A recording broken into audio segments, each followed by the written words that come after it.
going through a few of the top tweets that we've seen this week regards to the Elon Musk and Jack Dorsey criticism of Web3. We obviously wholeheartedly disagree with it and believe that these people don't understand it.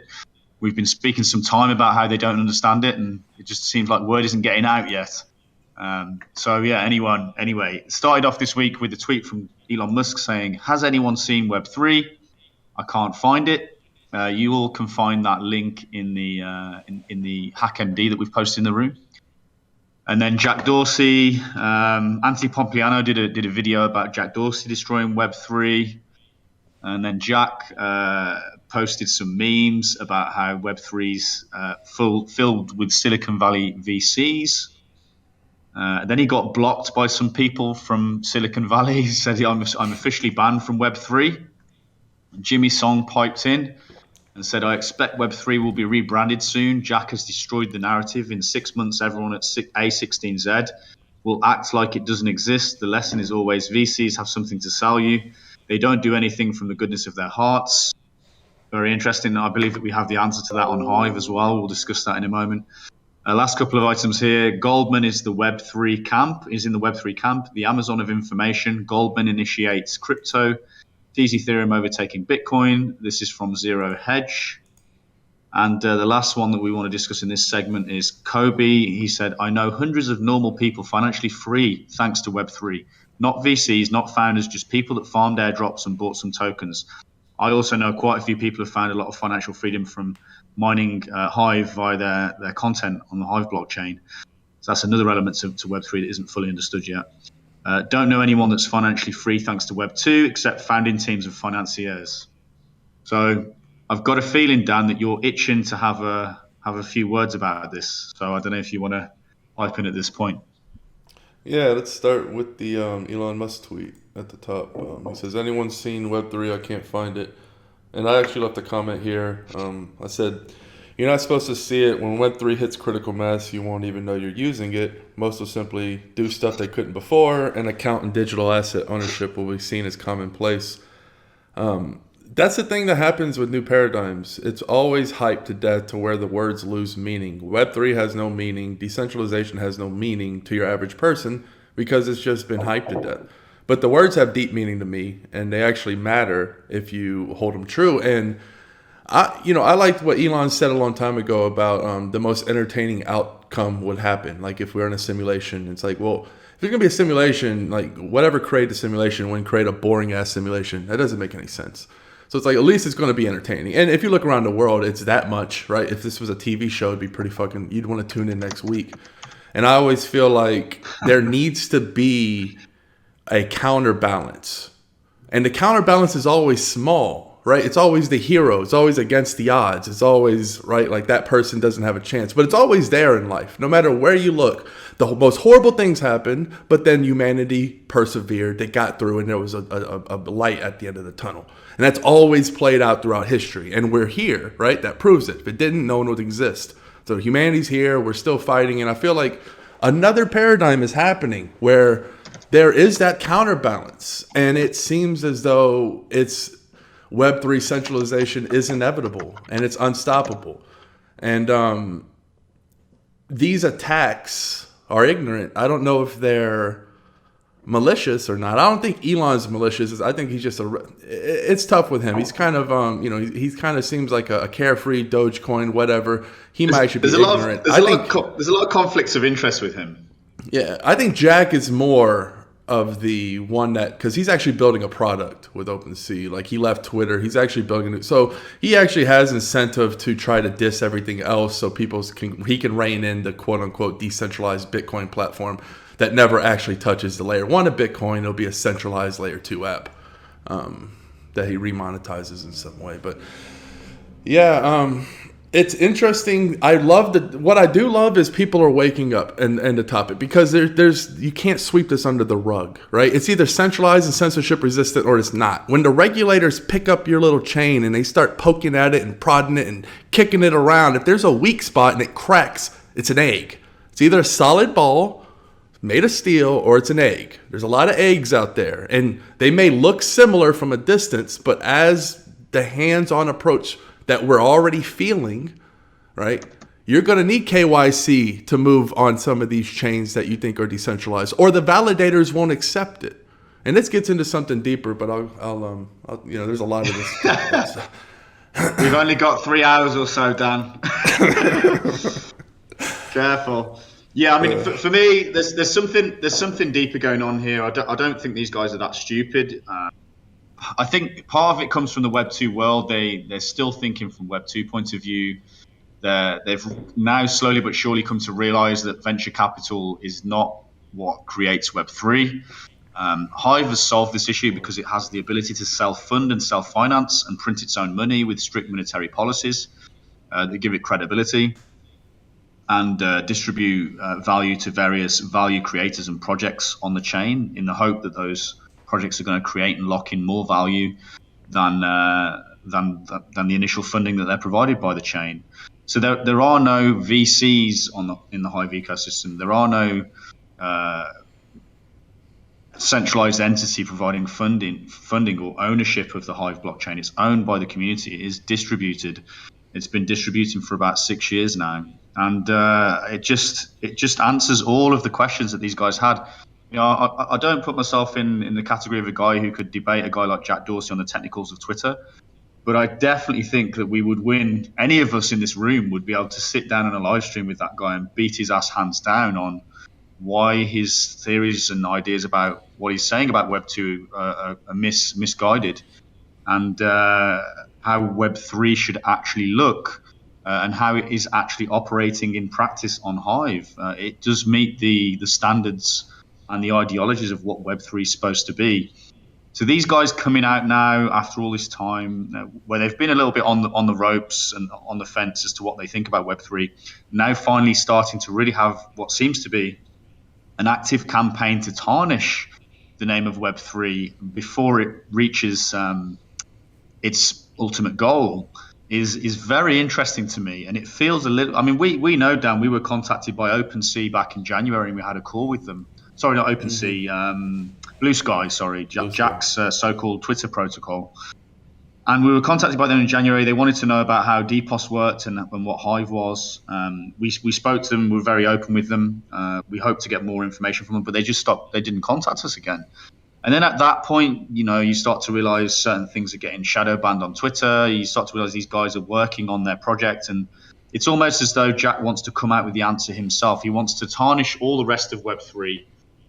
Which rightly so in many ways it is tarnishable because 90% of it is VC funded, 90% of it is centralized. So it's really Web 2.5, not Web 3. Mm-hmm. But what we've built and what Hive has built as a community is Web 3, and we're going to, ultimately we're going to suffer the onslaught of their tarnishing of the name because we're associated with Web 3, when in reality what we built really is Web 3. And I just feel like they're going to come out with a solution of their own and say, this is what Web 3 really is supposed to be, and then that's kind of where I see it going. I just feel like it's a bit too coordinated and coincidental for this all to be happening at the same time. Yeah, you can't throw the baby out with the bathwater. There's a lot of bad in any industry because the bad is the quickest buck, right? If Hive plans to be here for the next decade plus, some of these projects are looking to be here for the next 6 months. It's a completely different mentality. And yeah, in that short time frame, you may make more money, but reputation only goes so far. And we're going to see a great tarnishing of reputations that keep touting at least layer ones that are centralized with the pre-mines and coin voting. Obviously, paydays. You can only do that for so long. And these hedge funds are either going to pivot or they're not going to be around in 5 years. Yeah, for sure. And there's going to be a lot of testing going on. I think we're approaching a time where the founders are going to start getting forked out of these chains because the communities on the chains will realize that these founding funds are massive risks, like you were saying. The regulators are going to come and prod and poke and find out where these weak points are. And so, as we did with Hive, forking out the founding stake, if it's a really large stake like it was with Steamer Inc., is very beneficial to the community, and we've proven that model works. I just want to go on. Well, I was saying hedge funds aren't that savvy, right? Like hedge funds have connections, they have money, they go and they prey on an ecosystem with a pre-mine OTCO under market value. Like that's fish in a barrel compared to like Captain Right. Hook or some shit. Like, it's completely different. They can't spot a hive. They can't, like, how many hedge funds spotted Bitcoin in the early days? It's Yeah. easy to spot an AVAX when you get a 10% of this or 5% of the supply OTC on market value. One tweet can make it go up 10,000x. It's just apples and oranges. So VCs just can't survive. It's like you're taking all of these privileged people and putting them in the jungle and saying, here's your sticks, go survive. And they're out there with like real Indians, people who are out here every day, aka hivers, right? No VC funding, scrappy, learning to scale, not because it's sexy, but because we have to keep the boat afloat, right? Real expenses. We don't have a sugar papa, we don't have a sugar mama paying all of our bills. Like, this has to scale or we die. We were in a lot of Right. do or die situations. And it's going to be the difference between putting a pro athlete versus a high schooler in the next 5 years when you're talking about what these blockchains can actually accomplish under regulatory, predatory conditions. For sure, for sure. I want to read out a few things that people have said in the chat here. The Hive says Web 1 was government, Web 2 open to the public, Web 3 advanced. I think on Web 3 you own your account, you own your properties, you own your commerce, you own your economies. Longboard, feel free to jump in, Dan, if you want to respond to any of these. Longboard says Elon is too busy to be really well informed on anything crypto, but we keep treating him like he knows everything. So I agree. I agree. I think Dan and I and many of the people in this room could flatten these guys on a debate about what crypto and Web3 really is supposed to be. The Hive says no one knows as much as okay, Hive, we know that. What else we got here? Starstring says why I love Hive. Yeah, exactly. The Hive says decentralization is only beginning to happen on Hive, my opinion. VC funded voluntary contribution. Yeah, that's nice. Lol, I'd throw the baby out and keep the bathwater. Longboarding says amount of people trying to tell me about DSO is frustrating. Yeah, it's like we've been running DSO for 6 years, bros. It's over here. At least it's not a complete clone, but their terms and conditions paint a very centralized control system picture. What's VC mean? VC means venture capital in the traditional world. So ultimately, when a venture capitalist comes, yep. But that's so no one owns more than 25% of the supply. And I think a it's few others good. own 10% each. So, that's only 50% of the supply in a few hands minted out Yeah, I there. mean, it's as long as it's less than 26%, then it's fine. And it's coin voting, so it's perfect. Yeah. You know that you're going to be sugar daddied, you're going to be looked after because they're going to make all the decisions for you. You know. Charlie Maine, we trust. Charlie Math, I think he's the VC behind it. Yeah. I mean, fair play. These projects are taking off, and the techs. I think one of the things is they suffer from the tech. So the tech that they build is amazing, but the economic systems behind that tech, it's not good. It's just not fit for purpose, and so they end up giving themselves money and giving themselves tokens. They're making themselves into securities, capping the supply, so they can't distribute the token in an inflationary model, and it's a mishmash over in these other platforms, and hopefully they find something like Hive eventually. I think they will. It's almost baked into the game. It's just how long it takes. But again, I'm even happy that it's taking long because the longer it takes, the more chance we have to fix any scaling issues, sign-up issues, any bugs and things like this, and in the whole ecosystem on the multitude of apps that are here. So when the realization does come that we're still here, we still haven't censored anyone's accounts, people own their accounts outright and their social media presence, then it'll be ready. Yep, good. All right, I'm kind of done with talking about these Web 2 gurus that are claiming to be Web 3 people. Should we move on?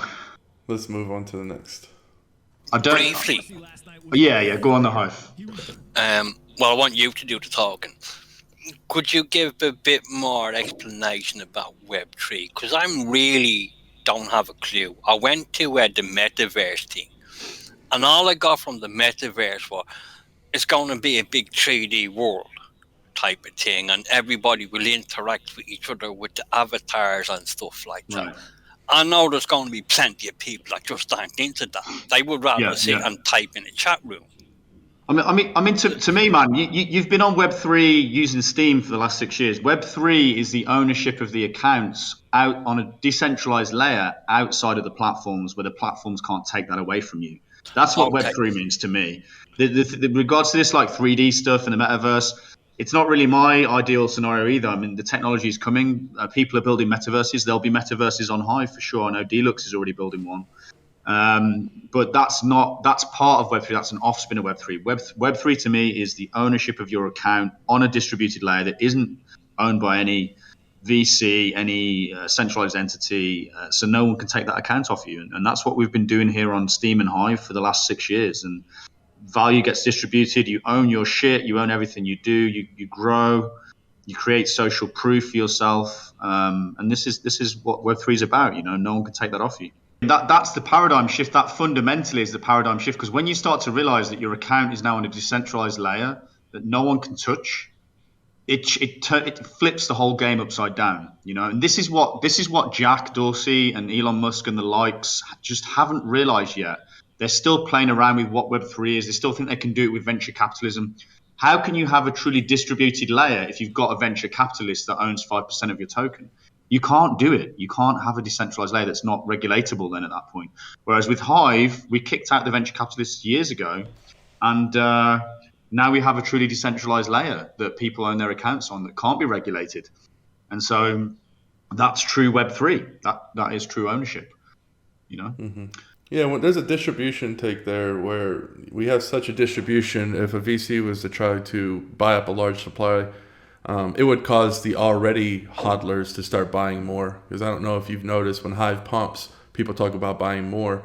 And that also attracts other investors who are non-VCs. So I think we're so close to a checkmate scenario where we just have to watch where the initial distribution of inflation goes for the next decade, as opposed to having to worry about a VC trying to buy OTC, or not OTC, you can't do that, but buy off the exchanges. So that's the difference. If you start off with a 20% pre-mine, then it's already checkmate the other way. But if you don't have that, to try to buy 20% of the supply organically is damn near impossible with any cryptocurrency that doesn't have a choked supply.